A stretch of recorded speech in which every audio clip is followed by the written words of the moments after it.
Hey y'all, it is time for tonight's bedtime story, and we are back with Mr. Gilbert and Mr. Huckleberry. Hi, Mr.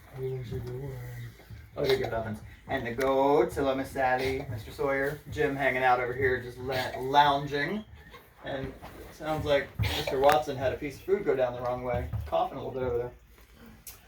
Tonight's story is about animals that are not living in here with you guys. It is called Duck, Duck, Goose. Written and illustrated by Tad Hills. You okay over there? Don't eat so fast. Alrighty. You ready for story? Alright, let's do this. Goose stood very still. Just wait until Duck gets a look at this butterfly, he thought. Bluebird, have you seen Duck? Goose quacked. Yes, here he comes. And he's not alone. Duck raced his new friend Thistle across the meadow. Wow, you sure are fast, he called after her. I sure am. I'm the fastest duck in the world, she quacked. Just wait till Goose meets Thistle, Duck thought. The book tastes good? Alright.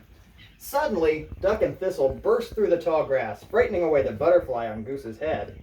You missed it, Duck, honked Goose. A butterfly was sitting on my head. Are you sure it wasn't a moth? Thistle quacked. Oh yes, I'm sure, little Duck, Goose said. I'm not little, Thistle hollered. Goose, this is Thistle, Duck said. Nice to meet you, Thistle, Goose honked. How long is she staying? He whispered to Duck. Forever, said Duck happily. She just moved here. She was a new resident, wasn't she? Yes, we get those a lot. Yeah. Once 3 butterflies landed on my head at the same time, Thistle boasted. 3? Isn't Thistle amazing, Goose? Duck quacked. That's 2 more butterflies than you had. I know. I can add, mumbled Goose. Well, are you done with the story? You close the book for me? We're not done with the story. No, we're not. Okay, we're going to finish it. I'm really good at math, too, exclaimed Thistle. I'm probably the best. 6 plus 3 is 9, Thistle quacked and kicked a puddle. 5 plus 5 is 10. 3 plus 2 plus 6 is 11, Thistle screamed. Now it's your turn, Goose. I can't do math when I'm being splashed by a puddle, sputtered Goose. Could we please play something else? I can hold my breath practically forever, boasted Thistle. Can you, Goose? Do I have to? Come on, it'll be fun, quacked Duck. I'll time you. Fine, said Goose, and he and Thistle each took a big breath. Duck counted 1 hippopotamus, 2 hippopotamus, all the way to 11 when Goose collapsed. I win, said Thistle. Wow, I bet you really could have lasted forever, exclaimed Duck. I'd like to see her try, groaned Goose. So what else do you do around here for fun, quacked Thistle. Duck looked at Goose. We play.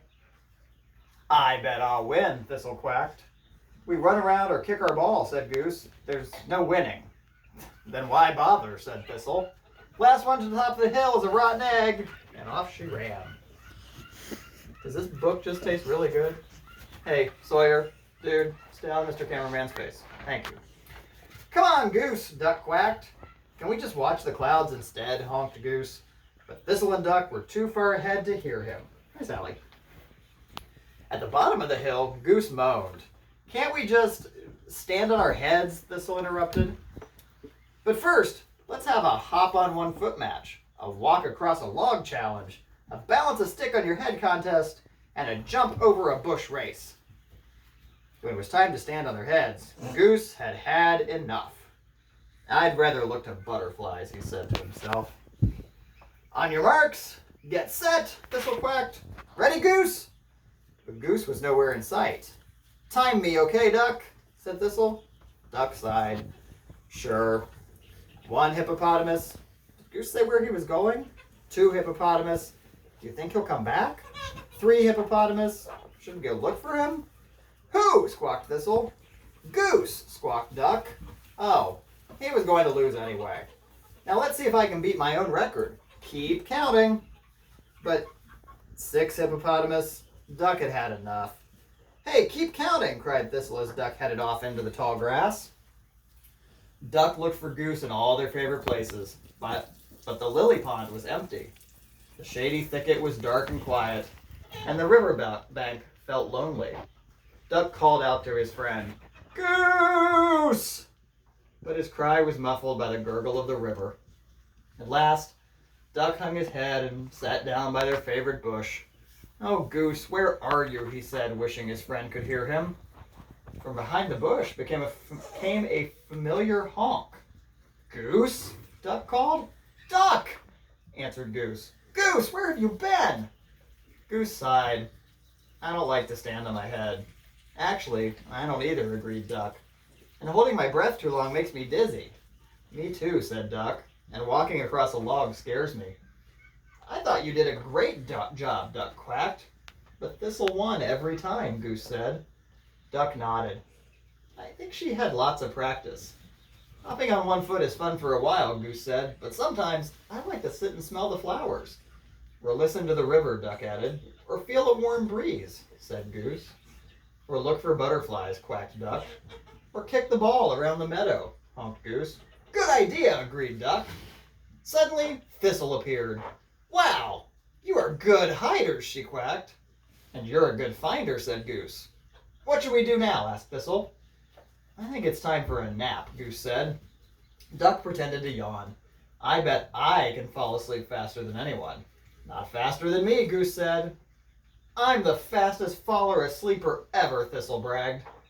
"Okay," said Goose. "Whoever falls asleep first is the all-time best champion napper in the whole wide world." And luckily for Duck and Goose, Thistle was. Yay! Thistle tried to butt in there and make those two friends not be friends, didn't she? That's not really fair. That's why everybody here's friends, right? We all get along. We all eat my pants, Gilbert. Please stop that. That was tonight's book, Duck, Duck, Goose by Tad Hills. Hope you all enjoyed tonight's bedtime story, and we will see you again soon.